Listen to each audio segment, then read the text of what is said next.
সাবধান, আপনি কি জানেন কিয়ামতের দিন এমন অনেক মানুষ থাকবে যাদের কপালে সিজদার দাগ থাকবে, যারা দুনিয়াতে নিয়মিত নামাজ পড়ত, তবুও ফেরেশতারা তাদেরকে শিকল দিয়ে বেঁধে জাহান্নামে নিক্ষেপ করবে। চিন্তা করুন তো, হাড় কাঁপানো শীতের ভোরে অজু করে যে নামাজ আপনি পড়লেন, সেই নামাজই যদি কাল হাসরের ময়দানে আপনার জাহান্নামে যাওয়ার কারণ হয়ে দাঁড়ায়, তাহলে এর চেয়ে বড় দুর্ভাগ্য আর কি হতে পারে। আজকের ভিডিওতে আমরা কোরআন ও সহিহ হাদিসের আলোকে জানব কেন নামাজ পড়া সত্ত্বেও এক শ্রেণীর মানুষ জাহান্নামের আগুনে জ্বলবে। ভিডিওটি না টেনে শেষ পর্যন্ত দেখুন, হয়তো আজকের এই আপনার ইবাদতের জগৎকে চিরতরে বদলে দেবে। আসসালামু আলাইকুম ওয়া রাহমাতুল্লাহ। প্রিয় দ্বীনী ভাই ও বোনেরা, নামাজ জান্নাতের চাবিকাঠি, এটা আমরা সবাই জানি। কিন্তু এই চাবিকাঠি যদি মরিচা ধরা হয়, তবে কি তা দিয়ে জান্নাতের তালা খুলবে? আল্লাহ সুবহানাহু ওয়া তাআলা পবিত্র কোরআনে সরাসরি কিছু নামাজির জন্য ধ্বংস বা ওয়াইল ঘোষণা করেছেন। সূরা মাউন আয়াত 4 এবং 5-এ আল্লাহ বলেন, ফাওয়াইলুল লিল মুসাল্লিন আল্লাযীনা হুম আন সলাতিহিম সাহুন, অর্থাৎ দুর্ভোগ বা ধ্বংস সেই সব নামাজীদের জন্য যারা তাদের নামাজ সম্বন্ধে উদাসীন। খেয়াল করুন, আল্লাহ এখানে বেনামাজিদের কথা বলেননি, তিনি বলেছেন মুসাল্লিন বা নামাজিদের কথা। কারাই উদাসীন নামাজি? মুফাসসিরগণ বলেন, যারা ওয়াক্তমতো নামাজ পড়ে না, অথবা লোক দেখানোর জন্য নামাজ পড়ে, কিংবা নামাজের হুকুম আহকাম ঠিকঠাক পালন করে না। নামাজ পড়ছেন কিন্তু মন পড়ে আছে বাজারে বা ফেসবুকে, এই নামাজ আপনাকে জাহান্নাম থেকে বাঁচাতে পারবে না। দ্বিতীয় যে কারণে নামাজি ব্যক্তি জাহান্নামে যাবে, তা হল মুনাফিকি বা লোক দেখানো ইবাদত। সূরা আন-নিসা আয়াত 142-এ আল্লাহ মুনাফিকদের নামাজের বর্ণনা দিয়েছেন এভাবে, তারা যখন নামাজে দাঁড়ায় তখন অলসভাবে দাঁড়ায়, লোকলজ্জায় বা লোক দেখানোর জন্য দাঁড়ায়, এবং আল্লাহরকে তারা অল্পই স্মরণ করে। আজকাল আমরা অনেকেই সমাজে ভালো সাজার জন্য নামাজ পড়ি, শ্বশুরবাড়িতে গেলে নামাজি সাজার চেষ্টা করি, কিন্তু মনে রাখবেন, অন্তরের খবর আল্লাহ ছাড়া কেউ জানে না। সহিহ বুখারীর হাদিসে এসেছে, কিয়ামতের দিন সর্বপ্রথম এমন কিছু আলেম ও শহীদকে জাহান্নামে ফেলা হবে, যারা দুনিয়াতে সুখ্যাতি পাওয়ার জন্য ইবাদত করেছিল। তাদের নামাজ, তাদের তেলাওয়াত আল্লাহর কাছে কবুল হয়নি, কারণ সেখানে ইখলাস বা একনিষ্ঠতা ছিল না। সবচেয়ে ভয়ের কারণটি এখন বলবো, খুব মনোযোগ দিয়ে শুনুন। আপনার নামাজ ঠিক আছে, রোজা ঠিক আছে, কিন্তু আপনি মানুষের হক নষ্ট করেছেন। সহিহ মুসলিমের একটি বিখ্যাত হাদিস, রাসূলুল্লাহ সাহাবীদের জিজ্ঞেস করলেন, তোমরা কি জানো অভাবী বা দেউলিয়াকে? সাহাবীরা বললেন, যার টাকা পয়সা নেই সেই তো অভাবী।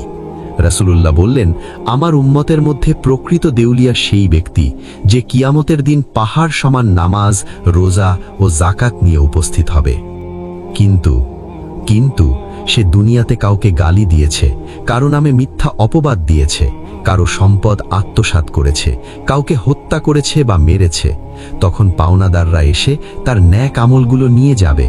যখন ন্যাক আমল শেষ হয়ে যাবে, তখন পাওনাদারদের পাপের বোঝা ওই নামাজি ব্যক্তির ঘাড়ে চাপিয়ে দেওয়া হবে এবং শেষে তাকে জাহান্নামে নিক্ষেপ করা হবে।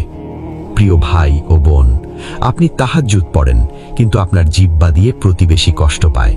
আপনি নামাজ পড়েন কিন্তু বোনের সম্পত্তির ভাগ দেন না। আপনি নামাজ পড়েন কিন্তু অধীনস্থ কর্মচারীর বেতন মেরে দেন। লিখে রাখুন, আপনার এই নামাজ আপনাকে জাহান্নামের আগুন থেকে বাঁচাতে পারবে না। একে বলা হয় হুকুকুল ইবাদ বা বান্দার হক নষ্ট করা। চতুর্থ কারণটি হল নামাজ চুরি করা। আপনি হয়তো ভাবছেন, নামাজ আবার কিভাবে চুরি করে? মুসনাদে আহমাদের একটি হাদিসে রাসূল সাল্লাল্লাহু আলাইহি ওয়াসাল্লাম বলেছেন, সবচেয়ে নিকৃষ্ট চোর হলো সেই ব্যক্তি যে তার নামাজে চুরি করে। সাহাবীরা জিজ্ঞেস করলেন, হে আল্লাহর রাসূল, নামাজে কিভাবে চুরি করে? তিনি বললেন, যে রুকু ও সিজদা পূর্ণভাবে আদায় করে না।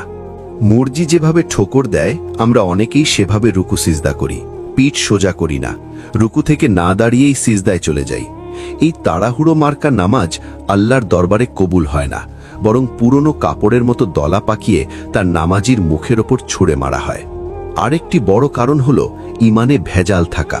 সূরা আন-নিসা আয়াত 48-এ আল্লাহ স্পষ্ট বলেছেন, তিনি শিরকের গুনাহ কখনোই মাফ করবেন না।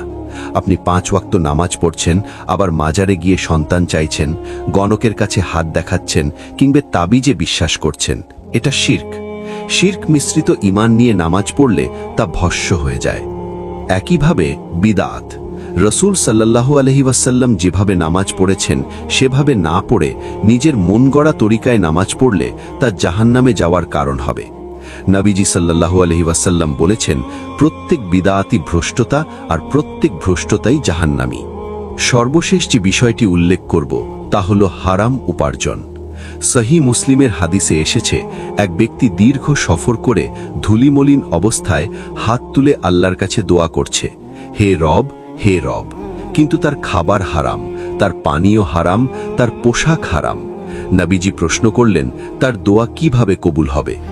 শরীরে হারাম রক্ত বা হারাম রিজিক নিয়ে নামাজ পড়লে সেই ইবাদত কবুল হবার আশা করা বোকামি। সুদ, ঘুষ বা দুর্নীতির টাকায় কেনা পোশাকে নামাজ হয় না। প্রিয় দর্শক, আসুন আমরা আত্মসমালোচনা করি। শুধু রুকু সিজদার নাম নামাজ নয়, নামাজ মানে চরিত্র পরিবর্তন। আল্লাহ বলেছেন, নিশ্চয়ই নামাজ অশ্লীল ও খারাপ কাজ থেকে বিরত রাখে। সূরা আনকাবুত 45। যদি আপনার নামাজ আপনাকে খারাপ কাজ থেকে না ফেরায়, তবে বুঝতে হবে আপনার নামাজে ত্রুটি আছে। আসুন আমরা লোক দেখানো নামাজ ছেড়ে খুশু খুজুর সাথে সাহি তরিকায় নামাজ আদায় করি এবং বান্দার হক আদায়ে সতর্ক হই। আল্লাহ আমাদের সবাইকে খাঁটি নামাজি হিসেবে কবুল করুন। আমিন। ভিডিওটি ভালো লাগলে শেয়ার করে দ্বীন প্রচারে শরীক হন। আমাদের চ্যানেলটি সাবস্ক্রাইব করতে ভুলবেন না।